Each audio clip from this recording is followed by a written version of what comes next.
Well, hello there folks, and welcome back to The Whiskey Friend with me, Alan. Here we are again, another new week, another new video, another brand new video.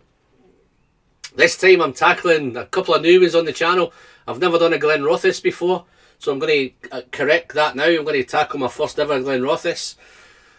I feel I should do more independent bottling. Some guys in the comments have been asking for some indie bottles, so I'm going to tackle an indie bottle and I'm going to tackle a Glenrothes at the same time. So, just before I dive into this, guys, I just need to put a quick disclaimer out here. This bottle has been gifted to the channel by a company called Spiritfilled. Spiritfilled are a cask management company and cask investment company. I think they put people in touch with buying and selling casks. From time to time, they do bottle their own casks, and it comes in this Mythical Beasts series. I think this is the third one in the series. The first one, I believe, was a 12-year-old Kalila. Second one was a whopping 32-year-old Fettercairn. And the third one is this 15-year-old Glenrothes. There's 588 bottles. This is bottle 454. It's single cask and it's first fill sherry. And I believe the sherry is Oloroso. And for you geeks out there, it's cask number 6155. I've had it covered up for the last hour or so, guys, with Whiskey Friend coin, Down the Hatch coin, Whiskey Battle coin. It's number 3 on this one. Just so happens to be a batch 3 coin as well. Yes, they are still available. If you're interested in supporting the channel and you want to pick up some coins, I'll drop the links into the description. At the same time, I'll drop all the links to Spiritfilled. If you're interested in finding out a bit more about Spiritfilled, or you're interested in some cask information, or you just want to catch up on these bottles, you may want to pick up a few, or you may want to just check them out. So I'll pop all the links into the description. So other than that, without any further ado, guys, I'm just going to dive into this one. First fill sherry, 15 years. Colour wise, it's a beautiful, beautiful colour. I would have expected it to be a wee bit darker for 15 years in Oloroso, first fill. But this colour is just beautiful looking. It's deep gold, rich gold. Definitely a bit of Jurassic Park, dark amber going on there. And then as we get to the nose, there it is. It's all about the sherry. Big, big sherry nose. But it's floral, it's fragrant. A little bit of spice going through there. Some soft spices, cinnamon, clove, nutmeg. It's fruity. Picking up some berry fruit, raspberry, strawberry. The usual dried fruit, dark fruit are there as well. Those kind of raisins. It's those beautiful booze soaked raisins. You can certainly pick up the booze on the nose. Don't get me wrong, guys, it's 55% ABV. There's no nip to it. Just going back to the presentation, folks, there's nothing on it about natural colour or chill filtration. I have reached out to Spiritfilled and they've assured me that it's natural colour and it's non-chill filtered. For us geeks, folks, just a bit of for your information at Spiritfilled, us guys like to see those magic words on the bottle. At very least on the tube. Got a fantastic tube going there, fantastic bottle, lots of information, all that going on it, but those magic words are missing. And I still, for the life of me, can't understand if it's natural colour and it's not chill filtered, why you're not screaming all about it. I've checked a few of the other indie bottles that I have, and all of them say those magic words, natural colour and non-chill filtered. So maybe going forward, Spiritfilled, it may be something you might consider. It's geeky. Us geeks love it. But anyway, let's get back to this. Yeah, it's that cake shop, strudel, Danish pastry. Big, big nutty note. Those hazelnuts, almonds. Very, very nutty. Beautiful little bit of spice through there. There's a little bit of spiced oak. Lovely oak note. And there's a hint of those kind of in the back. It's kind of old furniture. Old dusty old books. But it's wonderfully integrated. It's lovely on the nose. It's engaging, interesting. But we know it's not all about the nose, guys. So let's send this straight down the hatch. See how it tastes. Responsibly, of course. Cheers.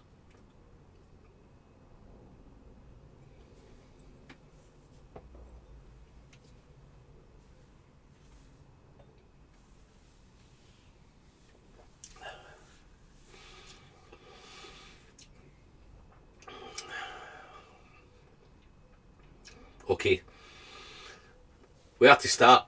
Very, very interesting. It's punchy, it's intense, it's powerful, it's spicier. It's much spicier on the palate than it is on the nose. Comes in with a big burst. It's a little bit dry on arrival. It's got a dry, spicy, woody arrival. Not for long, because it's mouth coating. It coats the whole palate and it becomes very, very mouth watering very quick. Mouth watering, but it's juicy. At the same time though, it's sticky. So that dryness is hovering around in the back. It's got a sticky element. Syrupy, sticky, juicy, maybe even bordering on buttery. But it's the fruit are up front. The raspberries, the strawberries. Little bit of apricot now as well. So that apricot is that juicy, syrupy, tinned apricot. The raisins are there, the nuts are there. The nutty element now is actually a wee bit more almondy. I'm picking up a wee bit of maybe that. We have a cake here called a Battenberg. A little bit of Battenberg going on there. Still very nutty, still very juicy. The booze soaked raisins are there. It's spicy. A little bit of vanilla, a little bit of honey. Lots of lemon, lots of orange. The orange is probably a wee bit more marmaladey now. See, we have a box of tarts here in the UK, which is mixed tarts. It's like a lemon tart, orange tart, jam tart. It's a bit of that going on, but it definitely reminds me of walking into my favourite cake shop. So it's very cakey, nutty, jammy donuts, maybe fresh bread. It's a little bit of yeast going on there as well. So it's really, really interesting, really complex. Let's do a second sip and see how we got on.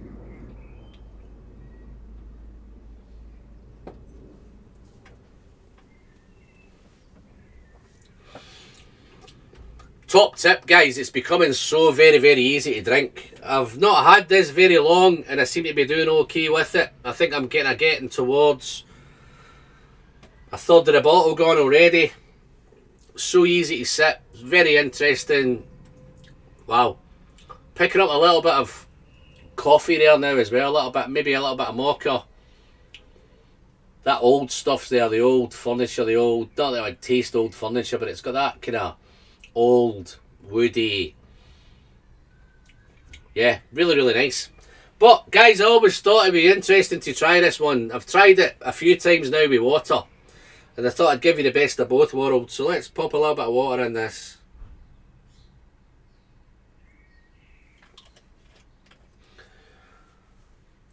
Let's see what the water does. Okay, so it changes instantly. It becomes much, much more fruity. The raspberries jump out, strawberries jump out. The water actually makes it go a little bit fusty, a little bit, what's the word I'm looking for? Is that the right word? Fusty? A little bit musty. I think that's reacting with those sherry casks. Yeah, it's even more interesting now with water, folks. So yeah, much more raspberry, much more strawberry. The nut's taken a little bit of a back seat. It was very, very nutty with no water. Neat, it's really nutty. Now it becomes much more fruity, jammy, sticky, berry fruit, cherries, dried fruit, dark fruit, all that kind of stuff comes forward. The spice is taking a little bit of a back seat now as well with the water. But how's it taste with water?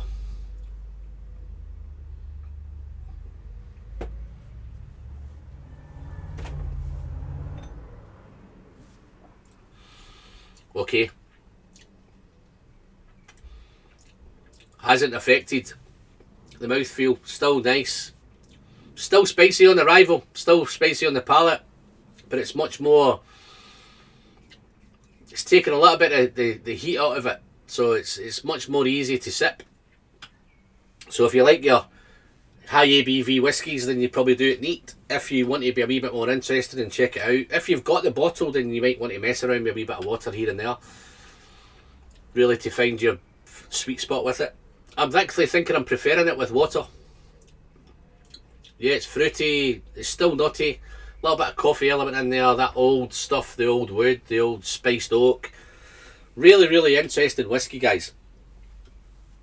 Let's do a quick bit for the finish and I'll score it and get going.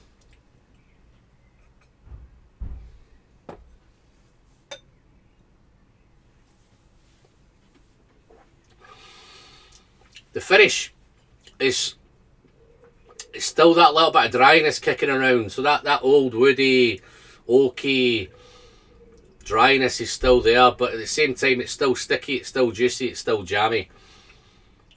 A little bit of coffee on the finish there, and it's much more woody on the finish. Bit of oak, spiced oak, that old leather, old wood, old books. Definitely. Really, really interesting whiskey, folks. So, guys, if you've tried any of these Spiritfilled bottles before, I didn't know too much about them until they reached out. So if you've tried them, dive into the comments, let me know what you think. Have you had a Spiritfilled bottle before? Have you had the Kalila? Have you had the Feta Cairn? Have you had this Glenrothes 15? Just a quick one on concludes before I score it. I've held back purposely on the price point. So the price point is probably where it's a little bit of a downer for me. Is it's coming in at £120 a bottle. So it's in a tough price point. So it's up there with the Glendronach 21s, Glendronach 18s, Arran 21s, Teapot Dram. They're all in that £120 price point, give or take a few quid. It's just a wee bit too steep, a wee bit too much money. I know I'm not an expert on casks and stuff like that, and I appreciate there's probably a reason why this is £120. If I came down to spending my £121, would I jump and buy this Spiritfilled Glenrothes, or would I maybe dive on a Glendronach Parliament? Would I dive on an Arran 21? I'm not too sure this would come out the winner. But if you're a Glenrothes fan, don't get me wrong, guys, I think if you're a Glenrothes fan and you came across this, then you'd probably pull the trigger. I'd much rather see it in the same sort of price point maybe as maybe an Arran 18, Talisker 18, round about that kind of 85 to £100 bracket. I'd love to. I think I'd dive on it much more in that price point. I think it's more suited in there. I think £120 for a 15-year-old. Yes, I appreciate it's a single cask. It's still a bit of money, but don't get me wrong, guys. You can see I'm loving the whiskey. So, if you'd asked me before I tried it, would I pay the 120 quid? I might be a wee bit more tempted now after I've tried it. So yeah, that's the only downside I have, guys, is the price point. And if we can get maybe natural colour and non-chill filtered on the next bottles, then that would be fantastic. But score-wise, what will we score it? No problem, guys. I'm going to score this a 90 out of 100. I've thoroughly enjoyed it. I don't think this will last much longer. I'm intending to maybe try and share a few out, so hopefully I can share a few out more before I batter through it. But yeah, as it's gone down the bottle, guys, I'm feeling it's getting that better. Initially it was a wee bit hot initially. As it's coming down the level, it's becoming much easier to sip. So yeah, so Spiritfilled, guys, I'm going to put all the links into the description. If you want to pick up some coins, I'll drop the links in there as well. If you've liked the video, then give me a thumbs up. If you've not hit the big red button yet, what you're waiting for, guys, is just down here. Big shout out to my Patreons. Big thanks for you guys. I'm humbled all the time. Every time I look at Patreon and I see these numbers growing, it's absolutely fantastic. And as I always say, guys, the pleasure is in the sharing. Don't forget to send good whiskey straight down the hatch. And as always, we'll see you in the next one. Cheers, guys. Thank you. Bye-bye.